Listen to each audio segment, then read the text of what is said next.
This is a review on the Ugly Stik Bigwater conventional baitcaster rod. It's a 7-foot heavy rod. I got mine from Bass Pro for around $80. And if you take this end cap off right here, if I can get it off, 1 second, let me get it off.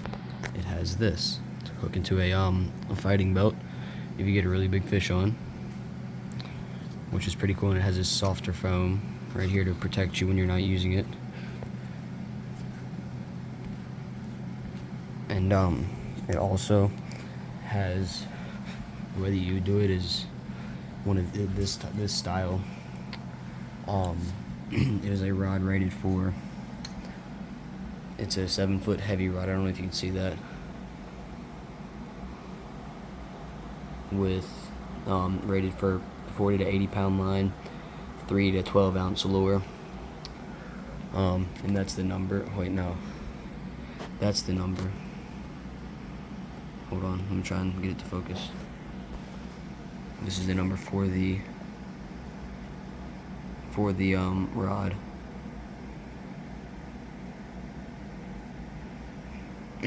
I'll put the link to this rod in the description. It is a pretty heavy rod. I'm using it with the TLD 25 for light trolling, live bait, and casting, with 65-pound test and a pretty decent size hook. The eyes are straight. It casts nice. You can cast pretty far even with this being a trolling reel. I can still cast with it. It has a little bit of bend, but it's still a very tough rod.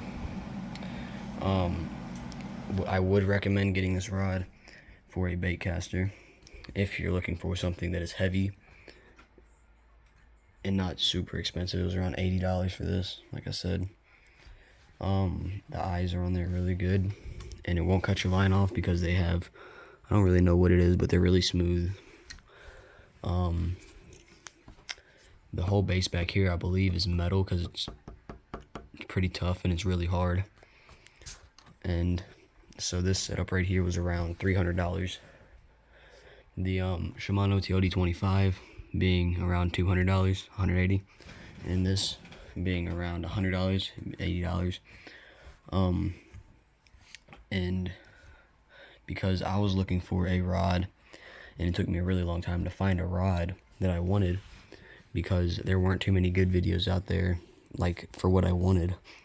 So if you're looking for something like this, something for heavy fishing, I'm going to be pier fishing with this mainly, doing a little bit of casting, maybe some trolling later on.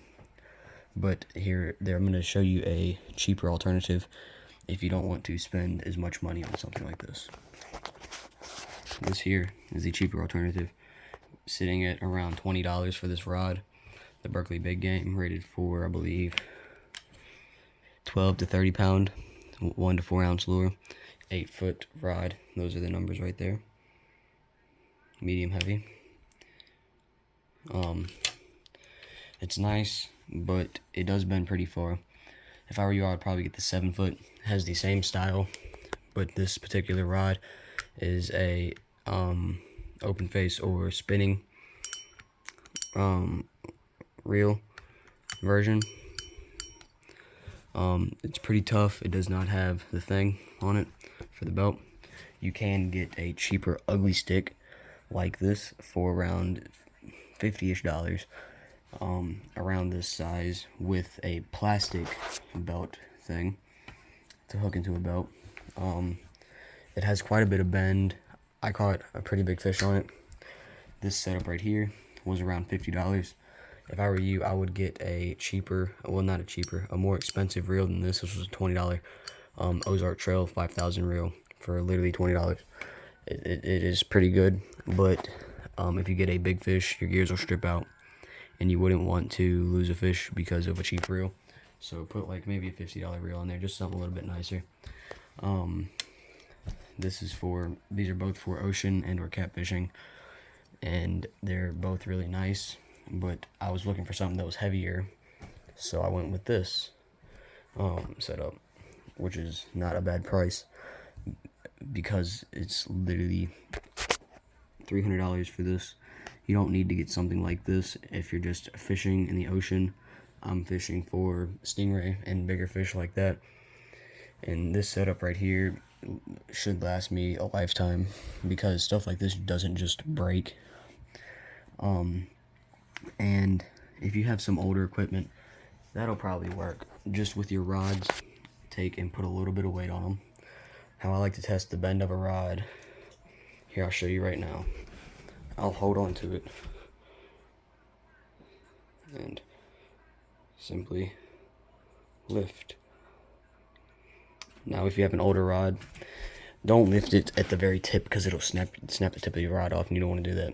But if you have an older rod and you start to lift it up and it starts cracking, then it's not gonna work anymore because it is probably dry rotted, I believe, and it's gonna break if you go to catch a fish. I have an example right here. Here's an example of an old piece of equipment that is still in working condition, like here I'm showing you. I did not want to use this though, because I would be very upset if it broke. Maybe 50 or 60 years old, has a wooden handle, metal cork handle. And here you can see some aging because the eyes have started to loosen up a little bit. You can fix that, but when it comes to something that is as old as this one, you really wouldn't want to mess it up, just like the reel that I have on here. I'll show you. Here's a old a Penn belt reel that I have on here is a Penn Peerless number 5, and it is old, and there's a problem with it. I'll show you. Grab on here, and if I pull drag, hold on me. Let me turn the drag down a little bit. If I can pull it, yeah, pull drag. Something's wrong in the gearing. So when I go to pull the drag, it doesn't just pull the drag, it completely just loosens everything up, which is really bad for your reel. And if you have gear problems with a reel, stop using it because you'll ruin it very quickly. Which is why I did not use this reel. I would have used it for like light ocean fishing, but I didn't because of that reason. You can get a medium heavy rod like that one and go in the ocean and catch perfectly fine fish. But the review was on this rod, which is a really good rod. Like, I do recommend buying this rod. You should buy it. If you're looking for casting length, you might want to buy if you go to like Bass Pro, which is where I got this one, you can look and get a 10-foot surf rod version of this. Now, it's going to be the same rod, but for surf fishing, and because of that, this right here will drop by about half, so it will no longer be 40 to 80 pounds, but around 20 to 40 pounds, since the tip is going to be much more flexible and more likely to break. So you'll go from really big to small. Now, I've saw some people at the pier where this right here is that thickness. The rods that they were using was about as thick as the end of mine, which a rod like that would cost around $500 for a surf rod like that.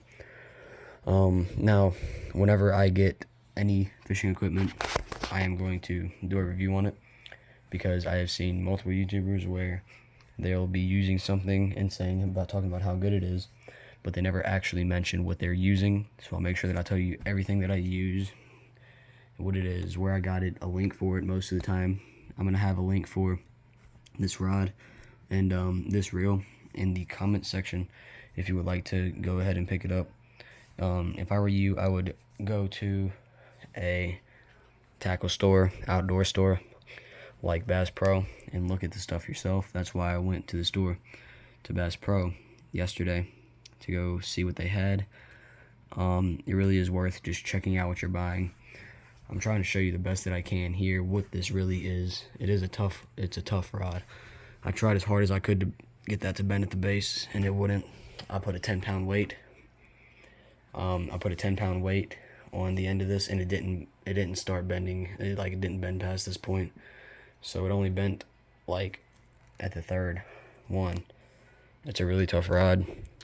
Can catch some very, very nice fish on this, and it's not $1 million. So go ahead and pick this up if you want. It's really nice. Recommend it. And the link are going to be in the comments. All right. Thank you for watching.